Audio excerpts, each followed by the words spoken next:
सास, माँ, बहू और बेटी। नहीं नहीं, ये कहानी इन सारे के सारे रिश्तों की नहीं, बल्कि दो रिश्तों में ही सभी रिश्तों के होने की है। अरे बहू, मेरे और तेरे ससुर जी की रोटी मत बनाना, मैं बना लूंगी, दिन तक ठंडी हो जाती है। बहू जो कि एक वर्किंग लेडी थी। नहीं नहीं माँ जी, मैं अच्छे से कपड़े में लपेट देती हूँ ना, आप क्यों मेहनत करेंगी, माइक्रोवेव में गर्म कर लेना। अरे नहीं बहू, मेहनत मत कर, वैसे भी ऑफिस में कम मेहनत होती है क्या, जा रहने दे। लेकिन बहू मानती नहीं, वो सास ससुर की रोटी बना कर ही जाती है। दोपहर में खाने के वक्त ससुर जी कहते हैं, अरे बहू को रोटी बनाने के लिए क्यों मना कर दिया, क्या हो गया, ठंडा ही तो खाते आए हम लोग हमेशा से। अरे वो क्या है ना, सुबह ऑफिस जाती है, घर का सारा काम करने में वक्त लग जाता है, अरे थकती है वो अलग, तो मैंने सोचा बहाने से ही थोड़ा कम काम करवाऊं। ससुर मुस्कुरा रहे होते हैं। यह तो अच्छा है, बहू को समझना जरूरी है। वक्त बीत रहा था, घर में सब खुश थे कि एक दिन, माँ जी आप शाम को थोड़ा टहलने निकला करें, घर पर रह रहकर हड्डियां जाम होती है, पापा को भी ले जाया करिए, मैं वक्त पर तो आ जाती हूँ। बहू ठीक 5 बजे ऑफिस से घर आ जाती है। फिर चाय नाश्ता बनाकर सास ससुर के साथ बैठती, उन लोगों को सारा दिन का हाल बताती। रात को पति घर आता है। क्या बात है बेटा, ऑफिस से आकर कभी हम लोगों के साथ भी बैठा कर। अरे माँ, दिन रात काम करके मन ही नहीं करता, अगले दिन की फिर तैयारी होती है, आप और पापा ही कमरे में आ जाओ। इससे अच्छी तो बहू है, कितना भी थकी रहे, घर आकर हम लोगों के लिए चाय नाश्ता बनाना, फिर बातें करना। बहू ना होती तो हम बुढ़ा बुढ़िया तो बैठे ही रह जाते। सास और ससुर अब बहू के कहने पर शाम की सैर पर निकलने लगते हैं। सास की कई सहेलियां बनती है तो ससुर को भी कुछ बुजुर्ग लोगों का ग्रुप मिल जाता है। कैसा रहा सहेलियों के साथ शाम का वक्त? हम लोगों ने तो भाई खूब योगा किया। अरे हम लोगों को गप्पों से फुर्सत ही नहीं होती। वैसे मिसेस मल्होत्रा आज बहू के बारे में कुछ बोल रही थी। तभी वहां ऑफिस से बहू आ जाती है जो जींस और टॉप में होती है। क्या बात है माँ, क्या कह रही थी आपकी सहेली आपकी बहू के लिए? सास इस बार बहू को कुछ अलग तरीके से देखती है और उल्टा सवाल ही दाग देती है। क्या कह रही थी वो हटा, ये बता, तेरे ऑफिस में तो मर्द भी काम करते होंगे ना? बहू जो अब तक मजाक कर रही थी वो सीरियस हो जाती है। मर्द होंगे नहीं माँ जी, मर्द ही ज्यादा है, हम 5 ही लड़कियां हैं ऑफिस में। अरे तो अच्छा लगता है क्या ऐसे कपड़े पहनती हो? कल से तुम ना साड़ी पहनकर ऑफिस जाना, और हाँ, शाम का नाश्ता थोड़ा जल्दी बनाया करो, नाश्ता बनाकर बाद में ही ऑफिस के कपड़े चेंज करने जाना। बहू को समझ में नहीं आता कि सास को हो क्या गया है, लेकिन वो कुछ नहीं कहती, सीधे किचन में जाकर चाय नाश्ता बनाती है और सास ससुर को दे देती है। अगले रोज बहू ऑफिस के लिए तैयार होती है तो खूब सुंदर सी साड़ी पहनती है और ऑफिस के लिए निकलने से पहले सास और ससुर के पैर छूती है और निकल जाती है। क्या बात है, आज मेधा के ऑफिस में लग रहा है कोई फंक्शन है। अच्छा, पता नहीं, मुझे तो बताया नहीं, वैसे तो सारी बात करती रहती है। अरे देखा नहीं कैसे साड़ी पहनकर जा रही थी?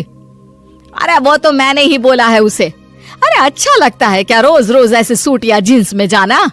बहू हो, बहू बनकर रहो, और आप भी ना मेधा मेधा मत किया करिए, बहू बोला करिए, सर पर चढ़ जाएगी तो दिक्कत हो जाएगी।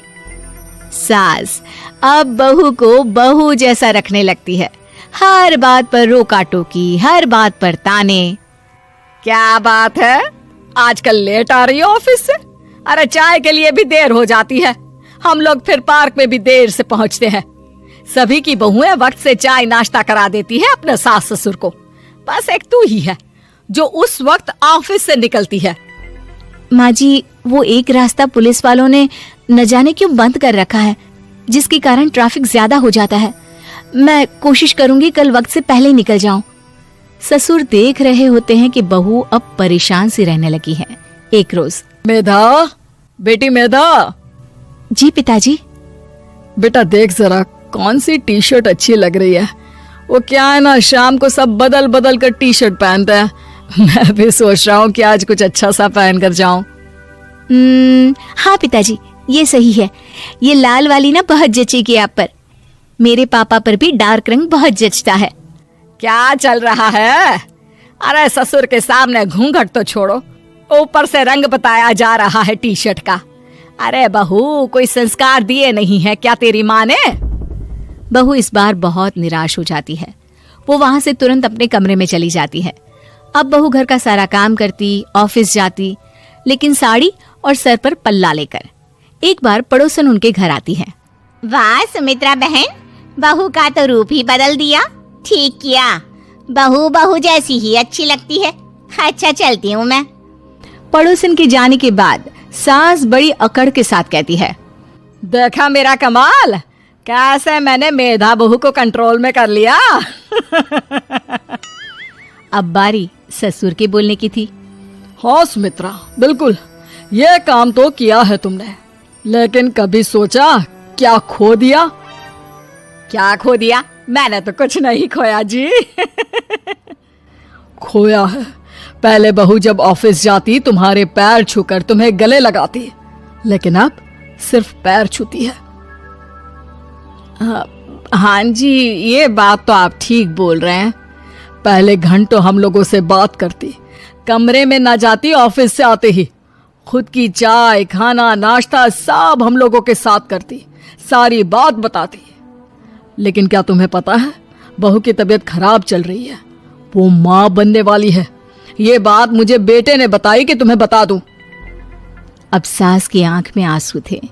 वो समझ गई थी कि लोगों के कहने में आकर उसने क्या खो दिया।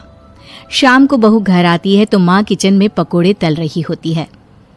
अरे माँ जी, आप रहने दीजिए ना, मैं आ तो रही थी। अरे नहीं, जा तू चेंज कर ले, मैं नाश्ता और चाय टेबल पर ही लगा रही हूँ मेधा। सास के मुंह से अपना नाम सुनकर बहू को बहुत अच्छा लगता है।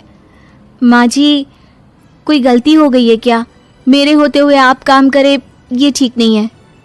संस्कारी और समझदार बहू सास को माँ समझती है, लेकिन सास की बेवकूफी उसे सास ही बनाकर रखती है। बहू, मुझे भी थोड़े संस्कार और समझदार बनने का मौका दे, जिससे मैं भी बहू नहीं बेटी को देखूं तुझ में। और हाँ, मेरा होने वाला पोता क्या कहेगा कि दादी ने तो मेरी माँ को बहुत परेशान किया।